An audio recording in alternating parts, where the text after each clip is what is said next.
नमस्कार, आप सभी का डीजी स्कूल में स्वागत है। आज हम लोग कक्षा 7 का गणित का 14वां चैप्टर है त्रिभुज और उसके गुण। आज हम लोग इसके बारे में पढ़ेंगे। तो सबसे पहला प्रश्न उठता है कि त्रिभुज कहते किसको हैं।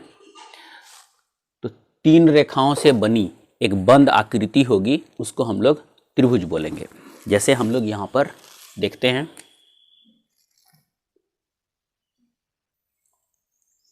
एक रेखा हो गया, दूसरा रेखा हो गया और ये तीसरा रेखा हो गया। तो तीन रेखाओं से बनी बंद आकृति को त्रिभुज कहते हैं। इसमें जो ये तीन बिंदु है, बिंदु ए, बिंदु बी और बिंदु सी, ये तीनों एक सरल रेखा पर नहीं हैं। तीनों अरैखिक बिंदु होते हैं और ये तीनों अरैखिक बिंदु को मिलाने से जो एक सरल आकृति बनती है उसको हम लोग त्रिभुज कहते हैं। कोई भी यदि सरल रेखा पर होगा तो वो त्रिभुज नहीं बनेगा। क्लियर है? इसमें कितना शीर्ष बिंदु होगा? तीन, एक शीर्ष, दो शीर्ष, तीन शीर्ष। तो त्रिभुज में तीन शीर्ष बिंदु होते हैं, तीन भुजाएं होती हैं। भुजा कौन कौन है? शीर्ष बिंदु हो गया, पहले हम लोग यहां लिख देते हैं शीर्ष बिंदु तीन। कौन कौन है? ए, बी, सी। इसमें भुजा कितनी होगी? तीन। ये कौन कौन होगी? ए बी, बी सी और ए सी। ठीक है। इसके बाद इसका कोण कितना होगा? तो एक कोण, दो कोण, तीन कोण। कोण भी होगा इसमें तीन। कोण तीन। तो हम लोग इसको ऐसे भी लिख सकते हैं, एंगल ए, कोण बी, कोण सी। मतलब हम लोग ऐसे लिख सकते हैं, कोण ए, कोण बी और कोण सी। तो हम लोग यहाँ पर देखें कि तीन रेखाओं से बनी जो बंद आकृति होगी उसको हम लोग त्रिभुज बोलेंगे। त्रिभुज में तीन शीर्ष बिंदु होता है, तीन भुजा होता है और तीन कोण होता है। अब हम लोग त्रिभुज का प्रकार देखते हैं। तीन भाग में बांटेंगे। पहला है कोण के आधार पर त्रिभुज को बांटेंगे हम लोग। दूसरा है भुजा के आधार पर बांटेंगे और तीसरा है विशेष प्रकार के त्रिभुज। तो कोण के आधार पर हम लोग त्रिभुज को तीन भाग में बांटते हैं। पहला है न्यून कोण त्रिभुज, दूसरा है समकोण त्रिभुज और तीसरा है अधिक कोण त्रिभुज। तो न्यून कोण हम लोग को नाम से पता है कि वैसा त्रिभुज जिसकी तीनों कोण 90 डिग्री से कम हो। क्लियर है? वैसा त्रिभुज जिसकी तीनों कोण 90 डिग्री से कम हो उसको हम लोग बोलेंगे न्यून कोण त्रिभुज। तो हम लोग यहाँ पर देखते हैं, ये पहला जो फिगर है मेरा, इसमें हम लोग देखेंगे कि ये तीनों कोण मेरा 90 डिग्री से कम है। इसको मान लेते हैं कि ये 40 डिग्री है, ये मेरा 60 डिग्री है और ये मेरा 80 डिग्री है।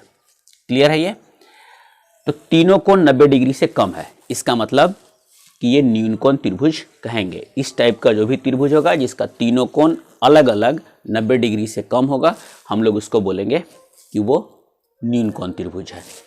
दूसरा है समकोण त्रिभुज। समकोण त्रिभुज किसको कहेंगे? वैसा त्रिभुज जिसमें एक कोण 90 डिग्री का हो, एक कोण 90 डिग्री का हो, एक कोण समकोण हो, उसको हम लोग बोलेंगे समकोण त्रिभुज। उसमें तीनों कोण 90 डिग्री का संभव नहीं है। ठीक है, वो आगे हम लोग जानेंगे क्यों संभव नहीं है। सो हम लोग फिलहाल याद रखेंगे कि एक कोण 90 डिग्री का होगा तो हम लोग उसको बोलेंगे कि वो समकोण त्रिभुज है।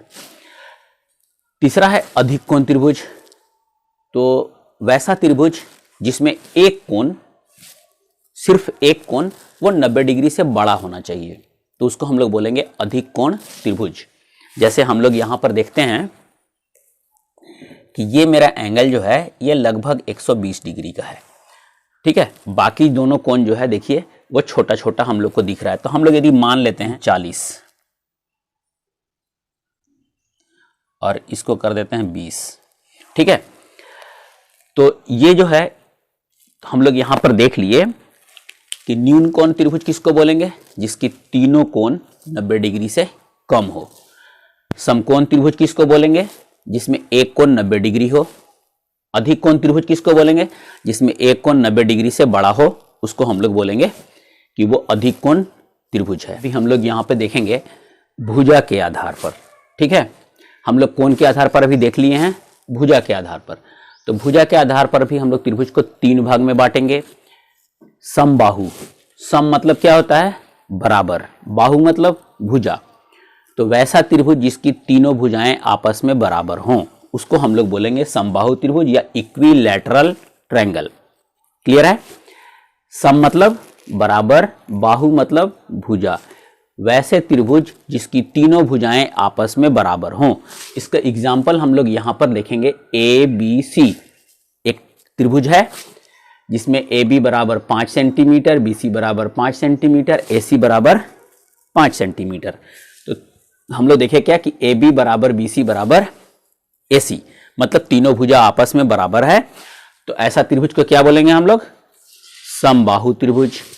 इसके बाद कहता है समद्विबाहु। इसका नाम से पता चलता है, सम मतलब बराबर, द्वि मतलब 2, बाहु मतलब भुजा, वैसा त्रिभुज जिसकी 2 भुजाएं आपस में बराबर होंगी उसको हम लोग बोलेंगे समद्विबाहु या आइसोसेलेस ट्रायंगल्स, आइसोसेलेस ट्रायंगल। ठीक है, जैसे हम यहां पर एक एग्जांपल लिए हैं, DEF ये ट्रायंगल है, ये त्रिभुज है। इसमें D बराबर 4 सेंटीमीटर, DF बराबर 4 सेंटीमीटर और EF जो की है वो 6 सेंटीमीटर है। तो D बराबर है DF का, मतलब 2 भुजा आपस में बराबर है, तीसरा भुजा बराबर नहीं है, तो इसको क्या बोलेंगे हम लोग? समद्विबाहु त्रिभुज। इसके बाद है विषम बाहु। इसका नाम से ही पता चलता है, विषम मतलब विषम बाहु, कोई भी भुजा जो की है वो आपस में बराबर नहीं है। इसको अंग्रेजी में बोलते हैं हम लोग स्केलन ट्रायंगल। तो PQ देखेंगे हम लोग यहां पर, PQR एक त्रिभुज है जिसमें PQ 6 सेंटीमीटर, QR 8 सेंटीमीटर और PR 7 सेंटीमीटर लिए हैं, मतलब 6, 7, 8 तीनों में से कोई भी एक बराबर नहीं है। तो हम लोग लिखे PQ is not equal to QR, मतलब PQ बराबर QR नहीं है, QR PR के बराबर नहीं है। तो हम लोग यहां पर देखेंगे जिसकी तीनों भुजा बराबर होगी उसको क्या बोलेंगे? समबाहु त्रिभुज। जिसकी 2 भुजा आपस में बराबर होंगी उसको हम लोग बोलेंगे समद्विबाहु, समद्विबाहु त्रिभुज। और जिसकी तीनों में से कोई भी भुजा आपस में बराबर नहीं होगी उसको हम लोग बोलेंगे विषमबाहु त्रिभुज। तो हम लोग यहां पर देखेंगे विशेष प्रकार के त्रिभुज में समद्विबाहु समकोण त्रिभुज। ठीक है, इसका नाम से पता चलता है समद्विबाहु और उसके बाद समकोण भी हो, मतलब जिसकी दोनों, वैसा त्रिभुज जिसकी दोनों भुजाएं आपस में बराबर होंगी और एक कोण 90 डिग्री का होगा, तो हम लोग उसको बोलेंगे समद्विबाहु समकोण त्रिभुज। जैसे हम लोग यहां पर ये फिगर में देख रहे हैं कि AB बराबर है BC का, ये भुजा और ये भुजा आपस में बराबर है और ये कोण 90 डिग्री है। ठीक है, तो इसको हम लोग बोलेंगे समद्विबाहु समकोण त्रिभुज। कहने का मतलब है वैसा समकोण त्रिभुज जिसकी 2 भुजा आपस में बराबर होंगी उसको हम लोग बोलेंगे समद्विबाहु समकोण त्रिभुज। इसमें ये 2 भुजा आपस में बराबर हो गया और ये दोनों कोण का मान कितना कितना होगा? तो ये 45 डिग्री का होगा, मतलब ये वाला कोण भी 45 डिग्री और ये वाला कोण भी 45 डिग्री। ठीक है, इसके बाद एक चीज हम और बताना हम भूल गए कि जब समबाहु त्रिभुज जब हम लोग देखेंगे, समबाहु नाम से पता था हम लोग को कि जिसकी तीनों भुजा आपस में बराबर होंगी उसको हम लोग बोलेंगे समबाहु त्रिभुज, मतलब ये भुजा ये भुजा ये भुजा तीनों आपस में बराबर होंगी।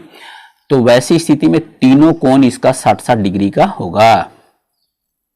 ठीक है, समबाहु त्रिभुज में क्या होगा?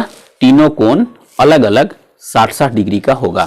हम लोग यहाँ पे त्रिभुज की माध्यिकाएं, माध्यिका को अंग्रेजी में मीडियन बोला जाता है, तो मीडियन के बारे में या माध्यिका के बारे में हम लोग पढ़ेंगे। हम लोग यहाँ पर फिगर में देख रहे हैं ABC एक त्रिभुज है और ये BC इसका आधार है और BC आधार के सम्मुख शीर्ष है A। BC आधार का सम्मुख शीर्ष क्या है? A। तो A से एक लाइन हम लोग खींचे हुए हैं जो आधार को 2 बराबर बराबर भागों में बांट रही है। तो BD बराबर है DC का। तो जब हम लोग सम्मुख शीर्ष से किसी भी आधार को 2 बराबर भाग में बांटने वाली रेखा को खींचेंगे तो हम लोग उसको मीडियन कहते हैं। मतलब यहां पर AD ये माध्यिका हो गया, इस त्रिभुज में देखेंगे ये DEF, ये एक त्रिभुज बनाए हैं हमने यहाँ पे, और EF का शीर्ष सम्मुख शीर्ष बिंदु क्या है? EF भुजा की सम्मुख शीर्ष, मतलब EF के सामने का शीर्ष बिंदु क्या है? तो बिंदु D है। D से एक लाइन हम लोग ऐसे खींचे हैं जो आधार को दो बराबर भाग में बांट रही है, मतलब EM = MF। यहां हम लोग देखेंगे EM = MF। EF का सम्मुख शीर्ष बिंदु क्या है? D। तो D से जो लाइन हम लोग खींचे हैं उसको हम लोग बोलेंगे DM, ये माध्यिका है।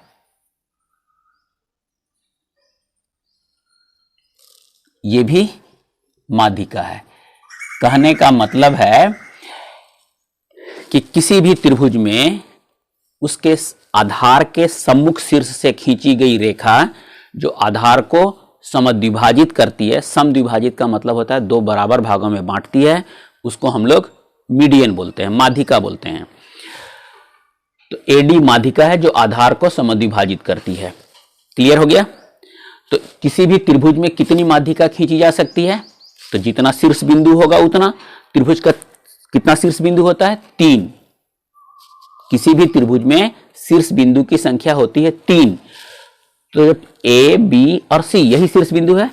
इसी शीर्ष बिंदु से हम लोग को आधार पे यदि लाइन ड्रॉ करना होगा, कितना ड्रॉ करेंगे? तो 3। तो हम लोग शीर्ष बिंदु से 3 रेखा खींच सकते हैं जो आधार को समद्विभाजित करेगी, अर्थात किसी भी त्रिभुज में 3 माध्यिकाएं होती हैं। हम लोग यहां पे देखेंगे त्रिभुज का शीर्ष लंब। तो ये त्रिभुज है, ठीक है, इसका नाम है शीर्ष लंब, मतलब उसके शीर्ष बिंदु से खींचा गया लंब। शीर्ष बिंदु के सामने की भुजा पर खींचा गया जो लंब होगा उसको हम लोग शीर्ष लंब कहेंगे। जैसे हम लोग यहां पर देखेंगे A, B, C। A से हम लोग शीर्ष लंब यदि ऐसे ड्रॉ करते हैं, इसका नाम रखते हैं D, तो AD यहां पर शीर्ष लंब है, ठीक है। एक AD शीर्ष लंब है जो सम्मुख शीर्ष B से खींचा गया है। किसके सम्मुख है? BC भुजा के सम्मुख शीर्ष A से खींचा गया लंब है।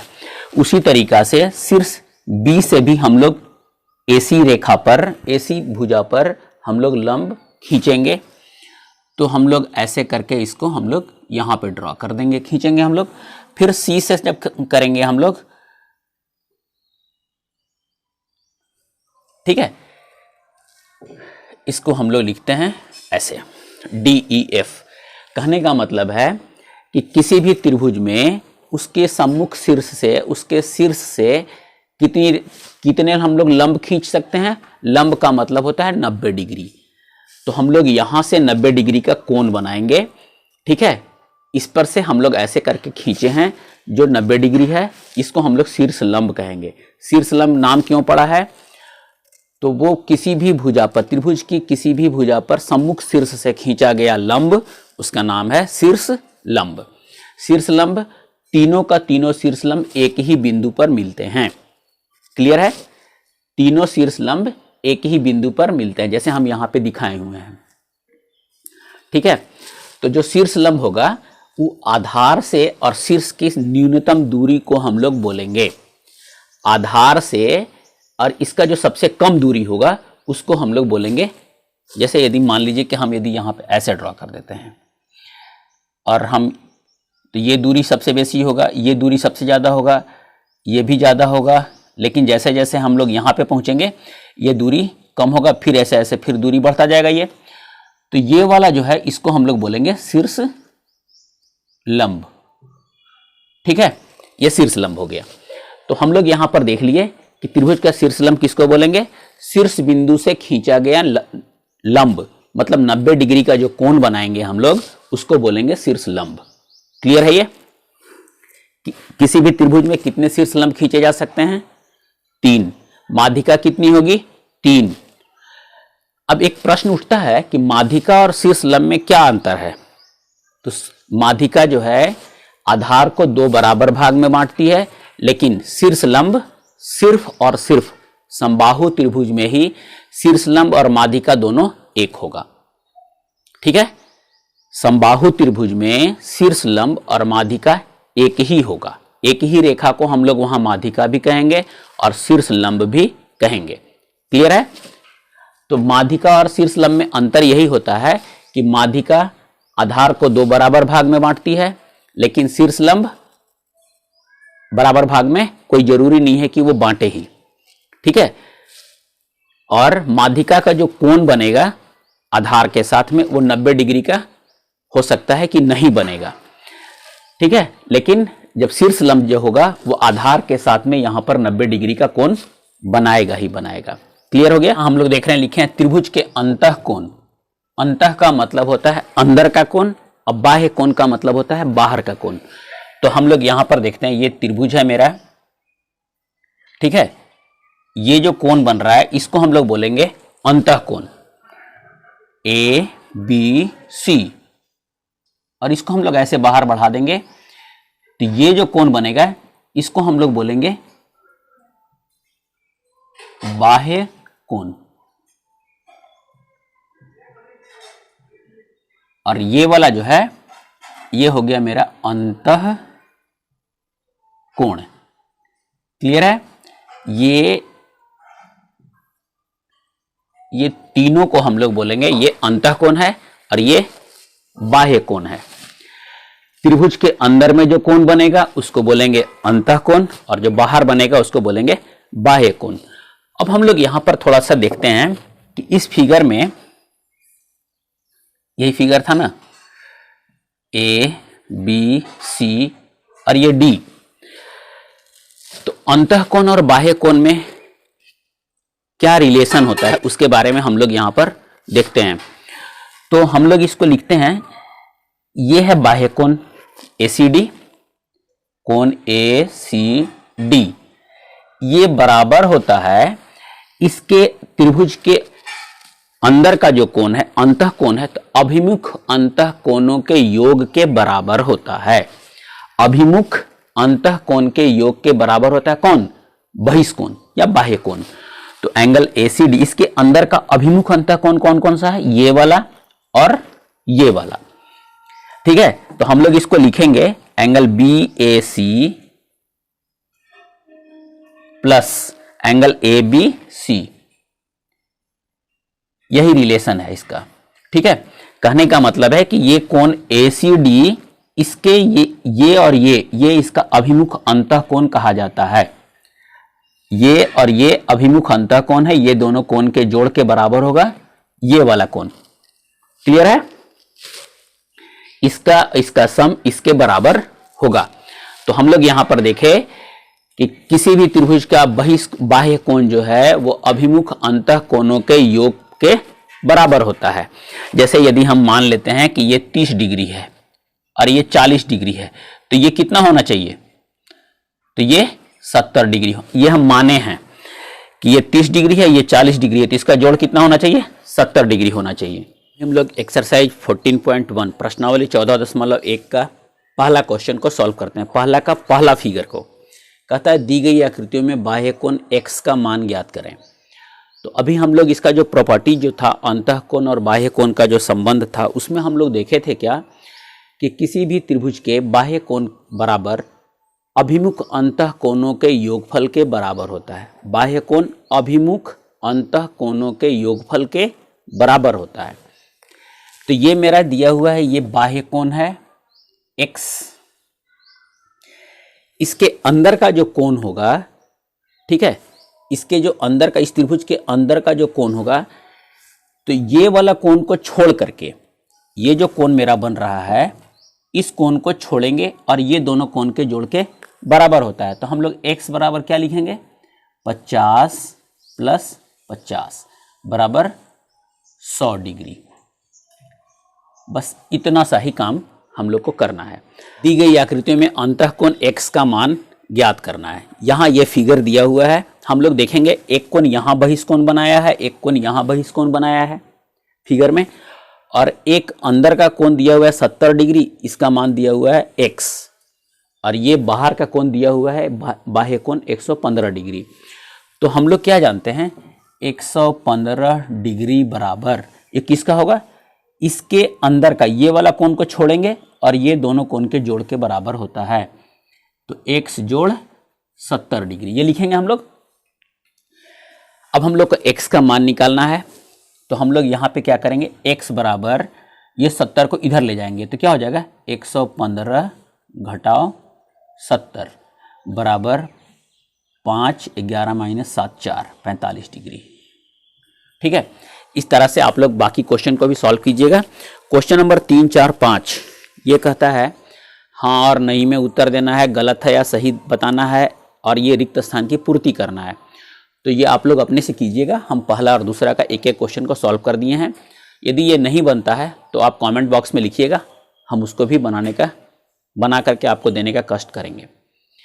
तो यदि आपको मेरा ये वीडियो अच्छा लगा हो तो प्लीज़ लाइक और शेयर ज़रूर कीजिएगा, और यदि आप मेरे चैनल पर नए हैं तो प्लीज़ मेरे चैनल को सब्सक्राइब जरूर कीजिएगा। पूरा वीडियो देखने के लिए बहुत बहुत धन्यवाद।